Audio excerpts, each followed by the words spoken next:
안녕하세요. 평강침대교회 골방 성경입니다. 자, 오늘은 골방 6주 신의 산 비전이라는 제목으로 출애굽기 19장부터 34장까지 우리 같이 공부하도록 하겠습니다. 자, 새해가 시작된 지 얼마 안 된 것 같은데 벌써 골방은 6째 주 나가고 있습니다. 자, 골방 성경은 성경을 1년에 한 번 읽도록 되어 있습니다. 자, 이제 우리가 구약을 하고 있는데요. 구약 성경을 보면은 태초 족장 시대, 태초의 시대, 족장 시대, 출애굽 시대, 정복사사, 왕국, 분열왕국, 포로 기한 이렇게 이제 흘러가고 있죠. 족장들에서 애국으로 갔다가 이제 큰 민족이 되고요. 큰 민족이 되었기 때문에 애굽의 견제를 받아서 탈출하게 되죠. 그리고 원하는 가나안 땅을 정복하고 사사 시대를 여는데 사사로는 적합하지 않아서 결국 이스라엘이 왕국 시대로 접어들면서 사울, 다윗, 솔로몬이라는 왕들이 등장하고요.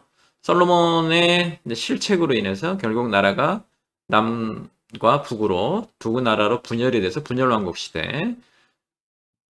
북왕국이 먼저 멸망하고 그 다음에 남왕국이 바벨론에 멸망당하면서 포로로 잡혀가죠. 그래서 포로 시대. 그리고 바벨론이 결국은 메대, 바사, 페르시아 제국에 무너지면서 귀한 시대, 다시 이제 예루살렘으로 돌아오는, 가나안으로 돌아오는 귀한 시대. 이렇게 구약 성경이 진행되고 있는데 우리는 지금 출애굽 시대하고 있습니다. 자, 출애굽 시대는 다시 7주로 나눠서 우리가 같이 봅니다. 지난주에 애굽을 떠나는 장면, 모세가 태어나고 애굽을 떠나는 장면까지 했고요. 자, 이제 애굽에 나와서 어떤 일이 있었는지가 이제 이번 주예요. 다음 주, 그 다음 주부터는 쭉 이어지고, 그래서 이번 주에는 애굽을 탈출한 이스라엘 백성이, 자, 그 다음에 하나님이 어떤 일들을 마련해 놓고 계신지 같이 보도록 합니다. 시간적 배경은 주전 1270년대, 지금이 2020년이니까 지금부터 한 3490년 전, 3500년 전 이야기라고 보시면 됩니다. 자, 공간은 시내 광야에 도착을 했죠. 이제 상당히 넓은 지역이고요. 시내 광야에서 더 남쪽으로 시내 광야의 남쪽으로 내려와서 시내 산이라고 하는 곳에 이제 거기서 하나님하고 언약을 맺고 이런 아주 구체적인 일들이 진행되기 때문에 시내 광야와 시내 산 이렇게 공간 배경으로 보시면 되는데 지도를 보면 이렇습니다. 고센에서 이제 지내다가 탈출하게 됐죠. 원래는 고센에서 가나안으로 가는데 10하루길이면 가는데 지금 하나님은 이 사람들을 어디로 시내산이 이쪽에 있습니다. 끝에 이 시내 반도의 제일 끝에 있는 시내산까지 이 사람들을 끌어내리시지요. 그리고 여기서 이제 가게 하는데 여기까지 가서 시내산에서 받은 그 비전 이게 이제 이번 주에 주제가 됩니다. 10하루길인데 가나안에 도착하는 데는 40년이 걸렸죠.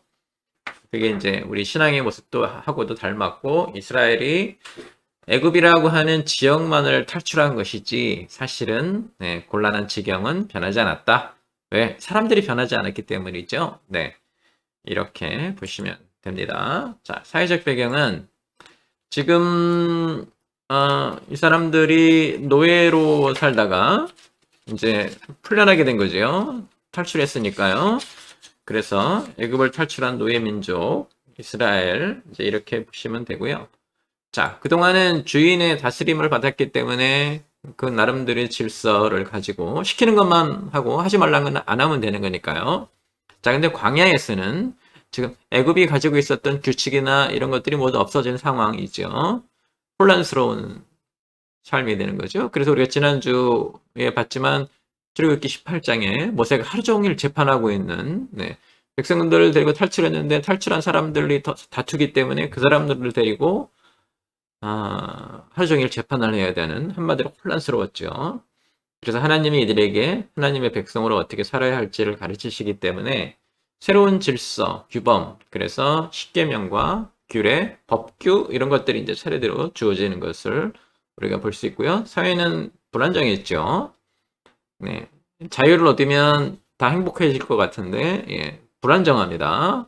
자유는 자유 나름대로의 질서를 만들어야 돼요. 우리 스스로 질서를 만드는 것이죠. 그래서 이 신의 산 비전이 상당히 중요하고 신의 산에서 하나님이 하신 일이 상당히 중요하게 되는 거죠. 자, 성경은 출애굽기 19장부터 34장이에요. 그래서 본격적으로 이제 애굽은 완전히 탈출했다고 보는 거고요. 이제 가나안에 가기 위한 준비로 시내산에 들어가는, 그래서 여기를 우리가 시내산 비전이라고 말을 합니다. 자, 성경 이야기를 보시면 시내 광야 지나서 시내산에 도착해서 이제 언약을 받죠. 하나님과 언약을 맺어요. 네, 일방적으로 받은 게 아니고 백성들이 동의해서 언약, 말 그대로 약속이니까 하나님과 백성들이 약속을 합니다. 그래서 이제 우리가 시내산 비전이 되는 것이고, 그것으로 인해서 이스라엘 민족이 어떻게 살아야 될지 그것도 나타나게 되는 거죠. 자, 그 다음에 하나님은 이 사람들에게 성막을 지으라고 하셨죠. 성막은 이 사람들이 광야길을 가야 되기 때문에 천막에서 생활을 했는데, 하나님이 지내실 천막을 지으라고 했으니까 그것을 우리가 성스러운 홀리라고 해서 성막이라고 부르고, 나중에 또 이제 사람들이 모이는 곳이 되었기 때문에 회막이라고도 부릅니다. 타버나클 하는데 그 타버나클을 말하는 거죠. 자, 그런데 이런 일 과정 중에 하나님이 모세에게 이렇게 성막을 지어라라고 말씀하시는 중에 모세가 눈에 안 보이니까 이스라엘 백성들이 다시 어떤 근성이 드러나요? 노예 근성이 드러나서 스스로 무너지는, 그래서 우상 숭배를 하게 되죠. 이제 이 이야기를 우리가 차례대로 보도록 하겠습니다. 자, 먼저 신해산 언약 출애굽기 19장부터 23장인데요. 출애굽한 지 2개월이 지났죠. 이 사람들이 이제 어디로 들어섰냐면 신의 광야로 들어섰어요. 신의 광야로 들어서서 이제 하나님이 그쪽으로 이끄셨기 때문에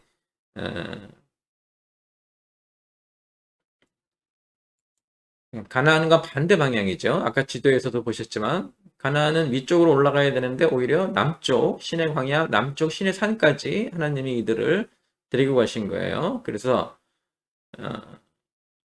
고통에서 벗어나서 적과 꿀이 흐르는 땅으로 바로 간 게 아니고 그 전에 신의 산에서 비전받고 훈련받고 이렇게, 그러니까 우선순위가 어떤 것인지 하나님 보여주시는 것이죠. 가나안과는 반대 방향인 신의 산으로 가서 행복으로 가는 게 우선순위가 아니라 오히려 이 사람들이 그 하나님의 백성다움, 하나님 백성이 되는, 제가 이제 늘 말하는 걸로 예배자 되기. 자, 애굽에서 이 사람들에게 하나님이 주신 말씀은 나와서 예배드리게 하라. 그래서 예배가 먼저 중요하거나 예배로 인해서 받게 된 축복이 먼저 중요한 게 아니라 이 사람들에게 예배자 되기, 예배자가 될 수 있도록 이 사람들을 훈련시키는 과정이 필요했는데, 그래서 이게 반대 방향으로 간 것이에요. 우선순위가 무엇인지 명확히 드러나죠. 오늘날 우리가 교회 다니는 것으로 보면 예수님 믿고 교회 다니면 바로 행복해지는 행복의 나라로 가는, 그것보다 더 중요한 건 우리가 하나님 앞에 예배자 되기, 하나님의 온전한 백성이 되기, 자녀가 되기, 이런 것들이 더 중요하다. 이제 우리가 이렇게 말할 수 있습니다. 자, 이래서 이제 하나님이 모세를 산으로 부르셔서 하나님을 만나게 되죠. 이게 신의 산 비전을 받게 되는데, 하나님이 내가 너희를 독수리 날개로 업어왔다. 모든 세상이 내게 속하였고 너희는 내 특별한 소유이니까 너희는 제사장 나라 거룩한 백성이 되라 라는 비전을 주시죠. 그래서 이스라엘을 애굽에서 탈출을 시킨 후 하나님이 먼저 제시한 비전은 거룩한 백성, 제사장 나라예요. 거룩한 백성은 우리가 우리의 삶의 모습이 맑고 밝고 옳은, 죄가 없는 그런 사람들이 되어야 되고, 그런 우리가 어떤 역할을 해야 되나? 제사장 나라, 다른 모든 나라들, 열방이라고 우리가 부르죠. 요즘에 열방이라는 말 쓰기가 좀 그런데, 다른 모든 나라들을 하나님 앞에 이끌어서 예배를 드리게 하는 제사장 나라가 되라. 이게 이스라엘이 출애굽한 후에 받은 비전이에요. 이 사람들이 여태까지 노예 생활하다가 이제 하나님께 받은 이 비전이 어떤 의미가 되는지 제대로 이해했는지 모르지만, 근데 앞으로의 그 지나가는 시간들을 보면 제대로 이해하지 못했죠. 그렇지만 하나님이 제시한 비전은 거룩한 백성, 제사장 나라, 이게 하나님이 제시한 비전이고, 이 사람들은 이 비전을 가지고 살았어야 돼요. 자, 모세가 그 말을 백성들에게 전하니까, 이제 시내산에서 하나님을 만나서 백성들에게 전하니까 백성들이 어떻게 해요? 네, 우리가 그렇게 살겠습니다 하고 백성들이 동의했죠. 그래서 신에서는 언약을 맺기 위해서 백성들이 산 밑에까지 오고 하나님도 임재하시는 것을 우리가 볼 수 있습니다. 거기서 하나님이 십계명을 주시죠. 십계명이라는 건 뭐냐면 이렇게 살아라. 그 전까지는 어떻게 살았어요? 애굽의 노예로 살았죠. 당연히 애굽이 제시한 삶의 기준으로 살았겠죠. 자, 여기 이제 지금은 자유인으로 하나님의 백성으로 처음 모인 곳이기 때문에 하나님이 이들에게 너희는 이런 삶의 기준을 갖고 살아라 라고 십계명을 주시죠. 그래서 1번부터 4번까지는 하나님과 관계된 하나님 사랑이고 이제 5번부터 10번까지는 사람들과 관계된 이웃 사랑에 관계된 근데 더 중요한 건 하나님이 지금 십계명을 주신 건 너희가 새로운 삶을 살아야 한다라는 것이에요. 그리고 이 십계명은 하나님과 맺은 언약이라는 거 잊어서는 안 될 것입니다. 우리는 그렇게 살기로 하나님과 약속을 했어요. 그래서 그 모습을 지켜야 되는 것이고요. 여기서 이제 우리가 알 수 있는 게 우리는 출애굽기 하면 애굽에서 탈출한 것을 굉장히 중요하게 생각하는데요. 그게 출애굽이라고 표현을 하죠. 그런데 성경을 쭉 읽어보면 사실은 하나님은 뭐에 더 관심을 가지고 계시는가? 출애굽 삶에 더 관심을 갖고 계시는 것이죠. 예. 애굽의 삶에서 벗어나라. 그래서 하나님이 십계명이라는 새로운 삶의 모습을 주신 거예요. 이스라엘과 대부분의 교인들은 애굽이라고 하는 악에서 벗어났다. 그 지역을 벗어났다에 강조점을 두는데 성경을 읽어보면 하나님은 오히려 어떻게 애굽이라고 하는 삶, 그 삶에서 벗어나는 것에 지역에 구애받지 않고 그 삶에서 벗어나는 것에 그래서 사실 출애굽기를 보면 1장부터 50장까지 쭉 길게 되어 있는데 출애굽은 언제 끝나냐면 초반에 끝나요. 12, 13, 14장 넘어가면 이미 홍해 바다를 건너오잖아요. 그런데 왜 출애굽기가 이렇게 긴가? 그 뒤에 삶에서 애굽의 삶에서 벗어나는 이야기가 있기 때문에 그래요. 그래서 우리들도 출애굽기를 읽을 때 애굽이라고 하는 지역을 벗어난 것에 관심을 조금 내려놓고 애굽의 삶에서 벗어나는 것. 그래서 하나님이 백성들을 만나서 시내산에서 언약을 맺기를 원하시면서 십계명이라고 하는 새로운 삶의 모습을 우리들에게 주는 것이죠. 이 십계명 이외에 율례라고 십계명보다 더 세밀한 여러 가지 법률들, 십계명 밑에 법률들이 주어지는데 이제 이것이 율례라고 우리가 부르고 주로 삶의 자리에서 어떻게 된다라는 것들이 나타나죠.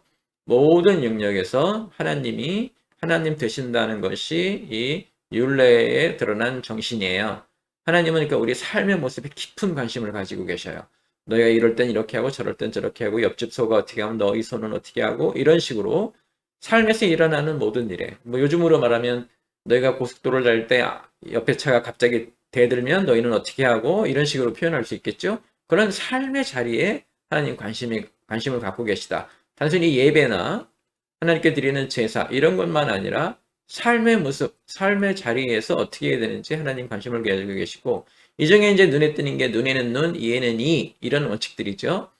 우리가 이제 처음에 이 말을 들으면 눈에는 눈, 이에는 이 그러면 상당히 잔인한 율법, 법률로 생각하는데 가만히 생각해 보면 사실은 상당히 소중한 법률이에요. 예전에는 어떻게 했냐면 누군가 내 눈을 해치고 가면 가서 어떻게 했어요? 쫓아가서 죽이죠. 그죠? 내가 그 사람이 나의 눈을 해쳤는데 나는 그 사람의 생명을 앗아간다고요. 하나님이 이제 그런 걸 금하신 거예요. 그래서 자기가 잘못한 만큼 벌을 받아야 된다라는 원칙 같은 걸 세워주시고 사실은 눈에는 눈, 이에는 이에는 어떤 원리가 되냐면 네가 남의 눈을 해치면 너의 눈도 해침을 받는다. 즉 남의 것을 해치는 게 사실은 너를 해치는 것이다 라는 그런 가르침이 있어요. 이게 잔인한 가르침이 아니에요. 은혜의 법칙이에요. 이전에는 과도한 보복들을 했는데 하나님 막으신 거죠. 물론 나중에 이제 예수님 때 오면은 누군가 너의 왼쪽 뺨을 때리면 오른쪽 뺨도 내밀어라 해서 더 큰 은혜의 법칙으로 이어지기도 하는데 이제 우리가 이것을 알아야 되겠죠. 그래서 하나님이 우리에게 주시는 이 율법의 의미 깨달아야 됩니다. 자, 이어서 성막을 지어라. 출애굽기 24장부터 31장인데요. 자, 모세가 이제 그런 설명을 하고 언약을 체결하죠. 그래서 이제 이 백성들이 단순히 애굽을 탈출한 백성일 뿐만 아니라 하나님과 언약을 맺었기 때문에 언약 민족이 되는 거예요. 이제 언약 민족 시대가 공식적으로 체결이 된 것이고, 이런 언약을 체결할 때 피로 맺죠. 동물을 잡아서 그 피를 제단에 뿌리게 되는데, 피로 맺은 언약이에요. 피로 맺은 언약이라는 건 뭐예요? 생명을 걸고 맺은 언약이기 때문에 언약이 깨어지면 그 대가가 뭐가 돼요? 생명이 되는 거죠. 그래서 이게 되게 중요한 것이에요. 피로 맺은 언약이라는 거. 자, 이렇게 언약을 맺은 후에 하나님이 모세를 산으로 부르셔서 40일간 모세가 산에 있게 되고요. 하나님으로부터 말씀을 받게 되고 또 돌판도 받게 되죠. 언약을 확실히 새긴 것이 이제 돌판인데요. 십계명을 새겼다고 우리가 보고 있고요. 이 돌판을 받음으로써 하나님이 얼마나 이 십계명 새로운 삶의 모습에 깊은 관심을 가지고 계신지를 알 수 있고, 모세는 이 40일간 하나님과 동행하며 하나님이 원하시는 새로운 삶이란 어떤 것인지 깨닫는 시간이 됐죠.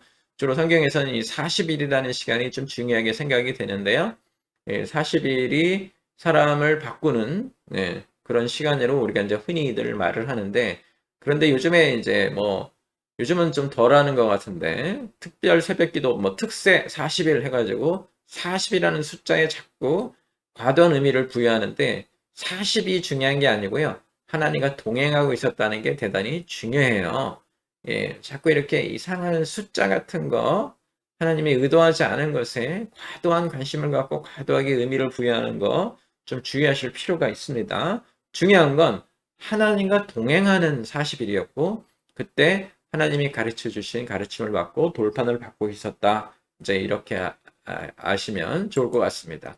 하나님이 이때 백성들에게 모세를 통해서 요구하신 것이, 너희가 이제 앞으로 천막에 거하게 될 텐데, 가나안으로 가는 중에 내가 너희 중에 거할 것이니까, 내가 너희 중에 머무를 테니까 나를 위해서도 천막을 하나 지어라. 그래서 이제 우리가 하나님의 천막이기 때문에 성막이라고 하는데, 하나님이 이것을 하나 지으라고 말씀하시죠. 이것을 지으라고 말씀하시면서 하나님이 그냥 천막 하나 지어라 이 정도가 아니고, 어떤 내가 너희 중에 내가 너희 중에 거할 공간이라고 말씀하시고, 장광고를 주세요. 장광고는 뭐냐면, 길이는 얼마요? 광, 넓이는 얼마요? 높이는 얼마요? 그래서 설계도처럼 보시면 돼요. 그러니까 천막을 만드는데 길이는 얼마요? 높이는 얼마요? 넓이는 얼마요? 이걸 일일이 주시는데, 24장에서 31장까지 자세히 읽어보면 장광고라는 말이 상당히 많이 나와요. 그 얘기는 하나님이 어떻게 하신다? 계획을 철저하게 세우신다. 우리가 여기서 무슨 원칙 같은 걸 얻어내냐면 장광고 법칙, 장광고 원칙을 얻어내는데요. 그 말이 뭐냐면, 하나님은 무엇을 만드실 때 어떻게 해요? 장광고라고 하는 계획을 철저히 세우세요. 길이가 얼마, 높이가 얼마, 하나는 이렇게 꼬부리고, 그 다음에 채는 어떻게 만들고, 그 중에 금으로 만들고, 금으로 두르고, 정금으로 만들고, 고리채를 만들고, 이렇게 세밀하게. 그 얘기는 하나님이 이 세상을 창조하실 때도 아주 세밀하게 계획하시고 그 계획대로 만드시는 거죠. 이 얘기는 개인적인 차원에서 묵상을 하면 이런 말이 돼요. 하나님이 나를 지으실 때도 아주 세밀하게 계획을 세우셨을 거예요. 나의 인성은 어떻고 품성은 어떻고 어떤 일을 하게 될 것이며, 이런 세밀한 계획을 하나님 갖고 계시고, 우리가 이 24장부터 31장까지 읽으면 잘 의미를 모르고 읽을 땐 지루하다. 이게 몇 센치고 이게 뭐가 중요한가? 길이가 얼마고 높이가 얼마고 뭐가 중요한가 하는데, 그 의미를 생각해 보면 하나님이 나를 지으실 때도 그렇게 지으셨다. 나에 대한 기대가 많으시고, 그래서 나의 인생이라는 건 뭐예요? 하나님이 나를 향해 만들어 놓으신 장광고, 계획, 설계도를 발견하고 그것대로 내가 성장하는 것. 이게 대단히 중요한 일인 것을 우리가 알아야 되는 거죠. 이렇게 성막에 대한 장광고를 주신 다음에 제사장을 준비시키시죠. 복장은 어떻게 하고, 그래서 거룩한 복장으로 만들라고 하나님이 하십니다. 그리고 성막 제작을 맡을 부살렐이나 이제 이런 사람들을 하나님이 준비하게 하시죠. 자, 성막의 모습을 볼까요? 이렇게 생겼습니다. 그래서 외부가 있고 안에 내부가 있고요. 자, 높이가 보이시죠? 넓이도 보이시고요. 나중에 이제 다음 주에 우리가 성막에 대해서 좀 자세히, 왜냐면 다음 주에는 진짜 성막을 짓는 모습이 나오기 때문에 그렇습니다. 자, 그리고 이제 출애굽기 32장부터 34장까지 가면은 노예 백성이 스스로 무너지는 일이 생기는데요. 모세가 산에 가 있는 40일 동안 백성들은 뭘 했냐면 모세가 눈에 띄지 않으니까 불안해지기 시작했어요. 그래서 어떻게 해요? 아론에게 아론을 데려다가 거의 겁박하는 형식으로 우리 눈에 보이는 신을 만들어 달라. 모세는 지금 어디 갔느냐? 우리 불안하다. 우리 눈에 보이는 그러니까 보이지 않으면 이 사람들은 어떻게 해요? 네, 불안해하는 거죠. 네, 하나님 영이시니까 보이지 않는데 그래서 우리의 삶의 모습이 항상 불안한가 봐요. 우리 눈에 보이는 신을 만들어 달라고 해서 애굽에서 섬기던 금송아지를 만들죠. 다시 어떻게 된 거예요? 우상 숭배로 돌아간 거예요. 그 얘기는 뭐예요? 모세는 40일간 하나님과 동행하면서 이스라엘 백성들의 변화를 지금 계획하고 가르치려고 하는데 그 40일 동안 이스라엘은 어떻게 됐어요? 다시 노예의 삶으로 돌아갔죠. 그러니까 애굽을 벗어났다는 게 중요한 게 아니고 애굽의 삶에서 벗어나는 게 중요한 거예요. 아직도 이 사람들은 어떻게 됐어요? 애굽에서만 벗어났지 애굽의 삶에서는 벗어나지 않았기 때문에 노예의 삶을 살고 있는 거죠. 하나님 당연히 분노하시죠. 그리고 이들을 심판하시겠다고 가만두지 않겠다. 이제 이렇게 하시는데 모세가 중보하죠. 그래서 이제 모세가 많이 성장한 것을 우리가 알 수 있어요. 모세가 중보해서 하나님 그러지 마시고 이제 이렇게 그래서 모세가 산에서 내려오다 오게 되죠. 하나님을 중보한 후에 하나님이 분노를 거둬들이시고 모세가 내려오는데 모세가 직접 이스라엘 백성들이 우상 숭배하는 모습을 보고 너무 분노해서 돌판을 던져서 깨버리죠. 돌판을 깨진 게 대단히 중요한 사건인데요. 이스라엘이 우상 숭배로 넘어가니까 뭐가 깨진 거예요? 언약이 깨진 거죠. 언약이 깨지면 이 돌판이 깨진 것과 같은 거예요. 의미가 없어요, 돌판은. 하나님이 만들어주신 돌판이라고 하더라도 이미 언약이 깨졌기 때문에 이 돌판의 의미가 없어서 결국 하나님은 모세를 통해서 돌판을 깨버리시는 모습을 우리에게 보여주셔요. 언약이 깨졌다는 것이죠. 모세는 곧 이들에게 죽음의 형벌을 내리죠. 왜? 그동안 맺은 언약이 뭐였어요? 피의 언약이었기 때문에 그렇습니다. 그리고 이제 모세가 그들을 징계한 다음에 하나님께서 이제 떠나라고 하시죠. 백성들에게. 그러면서 하나님의 동행을 거부하세요. 너희 가라. 나는 너희와 함께 하지 않겠다. 이때도 모세가 중보해서 하나님과 같이 가기를 하나님이 동행해 주시기를 그러면서 하나님이 이제 어떻게 하시냐면 두 번째 돌판을 만들어 주시죠. 그래서 첫 번째 돌판은 깨지고 두 번째 돌판이 만들어지고 그것을 가지고 떠날 준비를 하게 되는 것이고 이때 모세와 하나님께서 우리들에게 보여주신 것은 노하기를 더디하는 여호와 하나님 이들을 모두 용서하고 받아주신 것이죠. 여러분도 인생을 살아가면서 첫 번째 돌판은 깨어질 수 있어요. 하나님은 어떻게 하셔요? 두 번째 돌판을 주십니다. 그러니까 우리가 두 번째 돌판을 받아내야 되는 것이죠. 혹시 여러분도 뭐 망가지고 잘못됐다고 하더라도 어떻게 해야 돼요? 두 번째 돌판을 기대하고 두 번째 돌판의 인생, 두 번째 돌판을 받아서 그것을 완성해 가는 그런 사람의 모습에 신앙의 모습을 가지고 있어야 됩니다. 자, 정리하면 이렇습니다. 출애굽을 해서 애굽을 떠나서 어디로 갔나? 가나안으로 가지 않고 반대 방향인 시내산으로 갔죠. 왜? 거기서 언약을 맺고 이스라엘 백성들이 예배자, 하나님의 사람들이 되어야 되기 때문에 언약을 맺고요. 이 언약은 무엇으로? 비전이 뭐였냐면 제사장 나라 거룩한 백성이고요. 언약은 무엇으로 굳혀야 되나? 십계명으로 굳혀야 돼요. 왜? 삶을 바꿔야 되기 때문에. 애굽이라고 하는 지역을 벗어난 것이 아니라 삶을 바꿔야 되기 때문에 그래서 시내산 언약이 중요하고요. 그 후에 하나님께서 모세를 불러서 성막을 짓게 하시죠. 성막은 뭐예요? 내가 너희 중에 함께 다니겠다. 너희와 함께 거하겠다. 하나님의 동행을 말하는 것이고 대단히 중요합니다. 근데 이렇게 성막을 짓는 말씀을 받으면서 앞으로 이제 어떻게 출발하고 어떻게 할 것인가라는 것을 하나님과 모세가 계획하고 있을 때 노예 민족은 스스로 무너져서 금송아지를 만들어 놓고 우상 숭배를 하게 되죠. 무슨 말입니까? 네. 애굽에서만 떠나왔지 아직도 애굽의 삶에서 벗어나지 못하고 자꾸 스스로 무너지는 그래서 우리가 출애굽상에서 이 사람들이 무너지는 것을 보고 우리도 우리 삶에서 자꾸 스스로 이겨내고 언약을 지키고 하는 일에 불안해하지 말고 언약을 지키고 우리 믿음을 지키고 신앙을 지키는 일에 최선을 다해야 될 것입니다. 자, 오늘 우리가 신의 비전 하나님이 이스라엘 백성에게 뭘 하셨나? 어떤 삶을 원하셨나? 십계명. 그러나 노예 민족들은 어떻게 됐었나?